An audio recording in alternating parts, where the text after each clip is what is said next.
Good morning, School of Light. We are in 2nd Chronicles chapter 29. Hezekiah purifies the temple.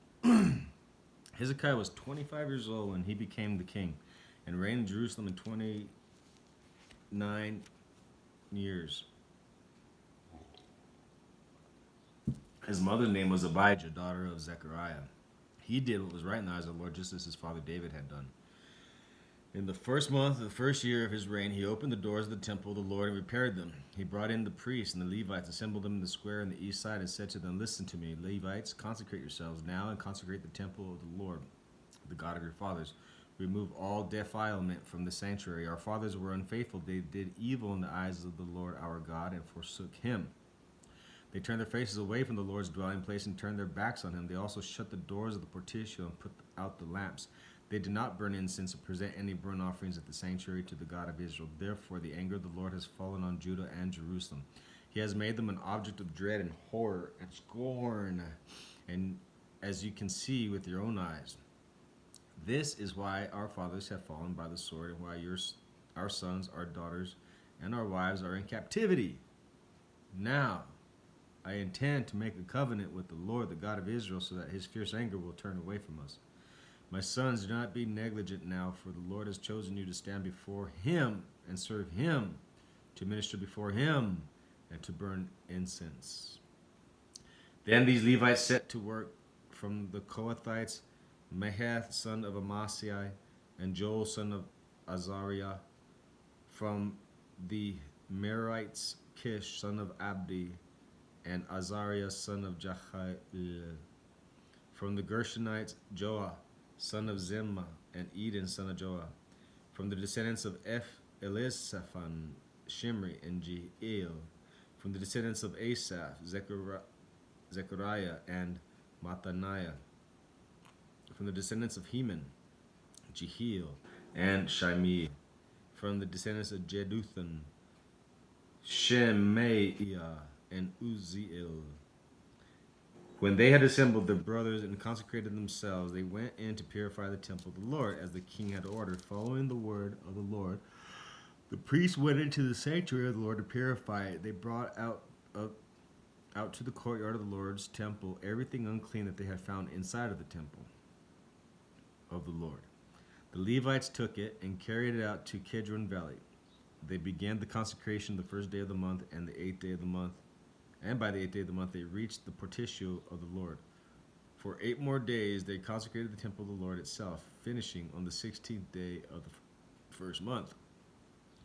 When they went into King Hezekiah and reported, "We have purified the entire temple of the Lord, the altar of burnt offering with all of its utensils, and the table for setting out the consecrated bread with all of its articles. We have prepared and consecrated all the articles that King Ahaz removed in his unfaithfulness while he was king.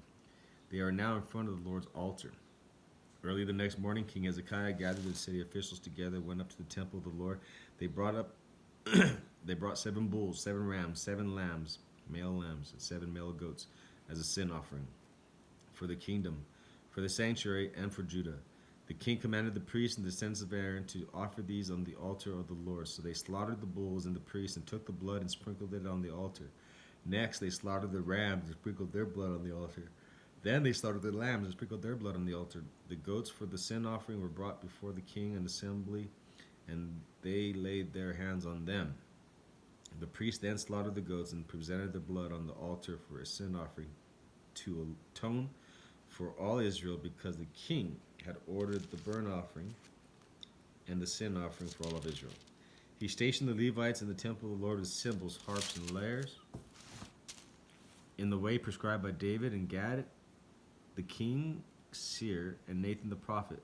This was commanded by the Lord through his prophets. So the Levites stood nearby with David's instruments and the priests with their trumpets. Hezekiah gave the order to sacrifice the burnt offering on the altar. As the offering began, singing to the Lord began also, accompanied by trumpets and instruments of David, the king of Israel. The whole assembly bowed in worship while the singers sang and the trumpeters played. All this continued until the sacrifice of the burnt offering was completed.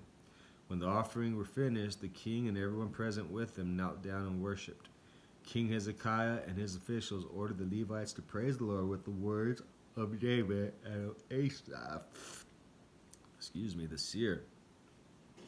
So they sang praises with gladness and bowed their heads in worship. Then Hezekiah said, "You have now dedicated yourselves to the Lord. Come and bring sacrifices and thanks offerings to the temple of the Lord." So the assembly brought sacrifices and thank offerings, and all those hearts whose hearts were willing brought burnt offerings. The number of burnt offerings the assembly brought was 70 bulls, 100 rams, 200 male lambs, and all of them for burnt offerings to the Lord.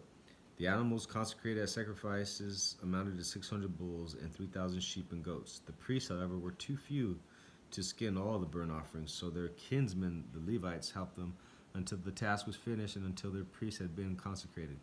For the Levites had been more conscientious and consecrated themselves than the priests had been.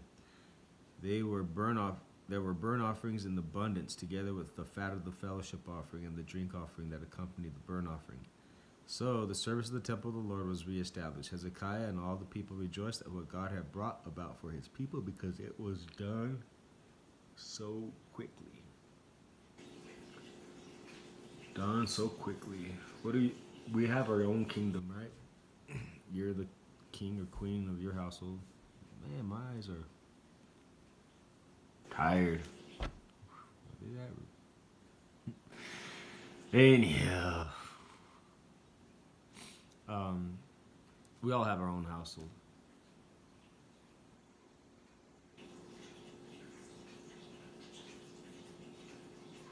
And this last part, because it was done so quickly. Change your household quickly, man. Don't wait till you fuck it up. I know, I'm reading the Bible, I'm saying a bad word, but I'm being honest and just totally transparent. Don't mess it up. Transform your household. Bring it to the Lord quickly. Or not. Or not. You see the consequence of not. Their kingdoms were overthrown, and potentially your household will be overthrown too.